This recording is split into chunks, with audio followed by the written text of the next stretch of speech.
It's been 11 nights now of protesters blaring their horns on Parliament Hill, protesting vaccine mandates, with some demanding an end to all levels of government.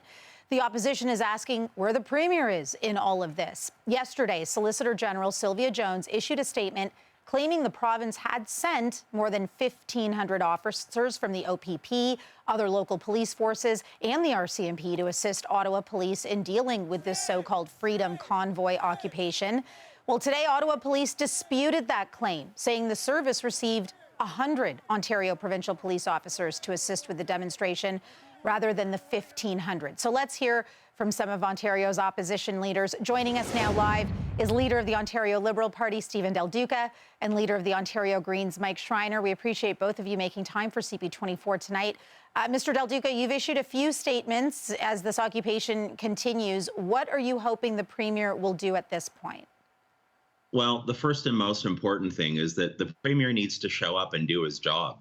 I mean, it's absolutely shocking to me that he's been invisible since pretty much the very first day of this, what was a protest, what has now turned into an occupation.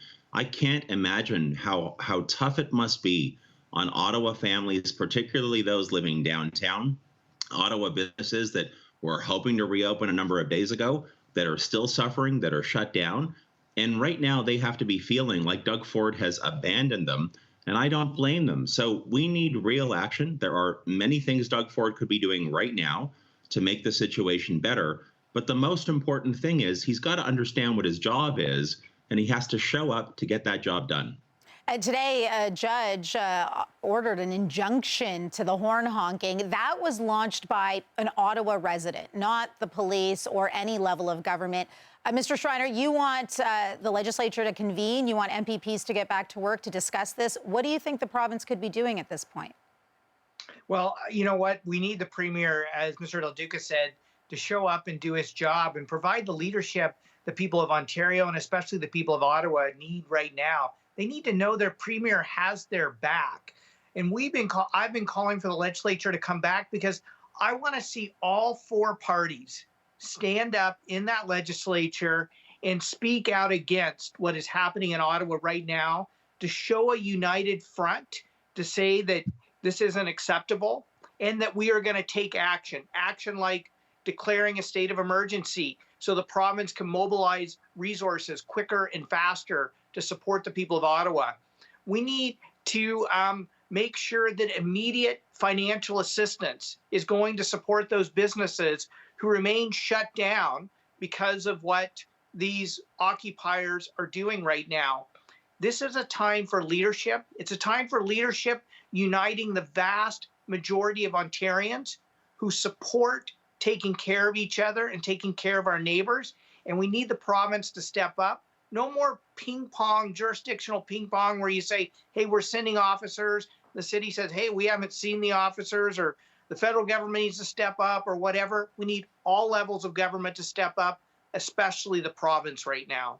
Are you seeing any unity in those levels of government? Mr. Schreiner, on that point of unity, there is an emergency debate underway in the House of Commons, and divisiveness is one of the topics being debated right now. How do you see the Ontario government coming together to address what's happening in Ottawa if freedom of speech is at the core of this argument? Well, one of the reasons I'd like to see the legislature convened is I'd like to have MPPs on the record. Are they standing up and having the back of the people of Ontario?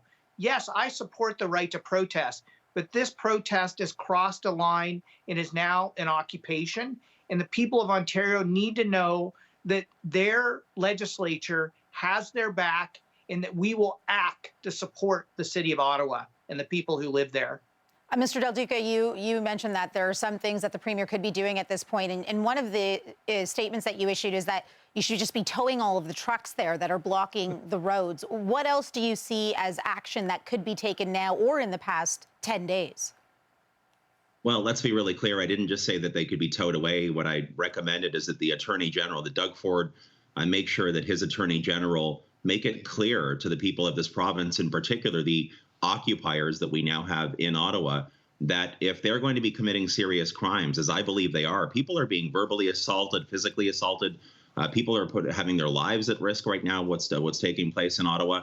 that those individuals who are committing serious crimes can lose their trucks. Those trucks can be seized or forfeited to prosecutions. Mr. Schreiner mentioned a state of emergency coming from the province. I believe that's critically important. I also know that we have legislation that's being passed in Ontario, Bill 68, that's not yet been enacted, that Doug Ford could seek to enact immediately, that would then require the occupiers themselves, the so-called protest organizers, to be on the hook for the what must be millions of dollars in extra policing costs. Those costs should not be borne by the people of Ottawa or the businesses of Ottawa.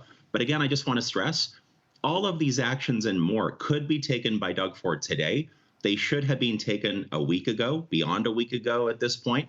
The fact that he's not showing up, the fact that he is invisible, I think is sending a clear message that he wants to coddle the extreme right-wing fringe that we have in this province because of his own political coalition. And I find that to be not only disappointing, but frankly disgusting. We need real leadership right now that tells people whose side each of us is on. And Doug Ford, by his silence and inaction, is showing who he's supporting. And it's not the overwhelming majority of Ontarians. We did request the Solicitor General, Sylvia Jones, who did issue a statement to CP24 today saying that she's received the letter from the City of Ottawa asking for more officers, and it's been passed on to the OPP. But there is some dispute there as to her previous statement on Sunday on how many officers were made readily available by the province. But Mr. Del Duca, when it comes to addressing what's going on down there and the coddling that you imply, you know, we've heard from the federal opposition, the Conservatives, saying that it was the same with the Prime Minister, that he was nowhere to be found for the last 10 days. We just heard from the federal government on this today. What is behind not getting involved? Could it just be that jurisdiction and hoping that Ottawa police get a hold of this? You know, I think back to all my time being in government, being engaged in politics and watching what takes place. I have never seen this level of an emergency here in Ontario. I think about the ice storm. I think about floods that we've had. I think about a series of really, really difficult circumstances and emergencies. And regardless of partisan stripe, historically, Ontario premiers understand their job. You show up, you're present, you use your voice, you use your, as we call it, the bully pulpit. You know, you speak to the issues and you make it crystal clear that all of the resources that are required will be marshaled to help the people of Ontario. This is the first time that I can remember that a premier, instead of stepping up, showing up and doing the right thing, has effectively gone into hiding. I've never seen this before. Also, let me just point out, even after we saw swastikas, Confederate flags flying on Parliament Hill, even after we saw the desecration of the tomb of the unknown soldier, when we saw all of that, when Doug Ford had his moment a couple of days ago to talk about what might take place in Toronto, he said, God bless the protesters. He didn't say, God bless the people of Ottawa. He didn't say, God bless the nurses, the doctors, the PSWs, the small business people. He chose to side with the protesters. That's what I mean when I talk about coddling and encouraging the kind of behavior that is extreme, that's on the fringes. And that's not the Ontario that I'm running to lead.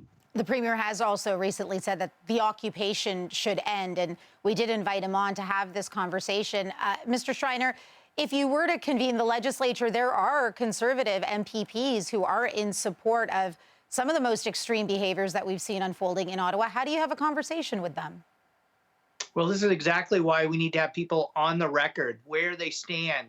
Are you going to stand up and support the people of Ontario, the people of Ottawa, or not? To me, it's just inexplicable that we're well over 10 days into this occupation, and the Premier has failed to mobilize the resources that people in Ottawa need, failed to mobilize policing support, failed to say, hey, we're going to support those small businesses who are locked down with specific supports to help them get through this, have failed to take the emergency power actions that could come from a declaration of a state of emergency to mobilize resources, have failed to, frankly, pass legislation earlier this fall, put forward by the other two opposition parties to create safe zones around things like hospital and healthcare workers.